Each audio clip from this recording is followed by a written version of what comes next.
Marc, chapitre 7. Les pharisiens et quelques scribes venus de Jérusalem s'assemblèrent auprès de Jésus. Ils virent quelques-uns de ses disciples prendre leur repas avec des mains impures, c'est-à-dire non lavées.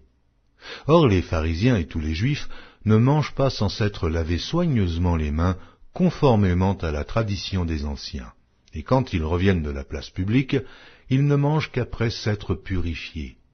Oh, ils ont encore beaucoup d'autres observances traditionnelles, comme le lavage des coupes, des cruches et des vases d'airain. Et les pharisiens et les scribes lui demandèrent : « Pourquoi tes disciples ne suivent-ils pas la tradition des anciens, mais prennent-ils leur repas avec des mains impures ?» Jésus leur répondit : « Hypocrites, Ésaïe a bien prophétisé sur vous, ainsi qu'il est écrit : Ce peuple m'honore des lèvres, mais son cœur est éloigné de moi. C'est en vain qu'il m'honore, en donnant des préceptes qui sont des commandements d'hommes. Vous abandonnez le commandement de Dieu et vous observez la tradition des hommes. » Il leur dit encore : « Vous anéantissez fort bien le commandement de Dieu pour garder votre tradition, car Moïse a dit : Honore ton père et ta mère.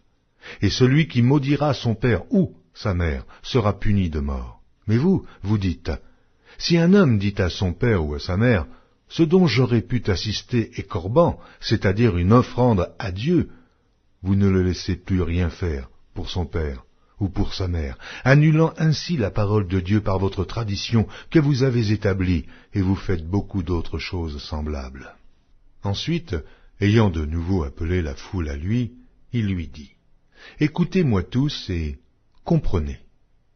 Il n'est hors de l'homme rien qui, entrant en lui, puisse le souiller. Mais ce qui sort de l'homme, c'est ce qui le souille. Si quelqu'un a des oreilles pour entendre, qu'il entende. » Lorsqu'il fut entré dans la maison, loin de la foule, ses disciples l'interrogèrent sur cette parabole. Il leur dit : « Vous aussi, êtes-vous donc sans intelligence ? Ne comprenez-vous pas que rien de ce qui du dehors entre dans l'homme ne peut le souiller ? Car cela n'entre pas dans son cœur, mais dans son ventre, puis s'en va dans des lieux secrets, qui purifient tous les aliments. » Il dit encore : « Ce qui sort de l'homme, c'est ce qui souille l'homme.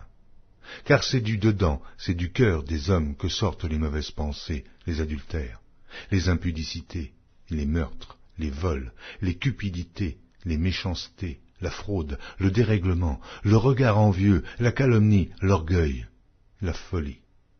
Toutes ces choses sont mauvaises et sortent du dedans et souillent l'homme. » Jésus, étant parti de là, s'en alla dans le territoire de Tyr et de Sidon. Il entra dans une maison désirant que personne ne le sût, mais il ne put rester caché. Car une femme, dont la fille était possédée d'un esprit impur, entendit parler de Jésus et vint se jeter à ses pieds.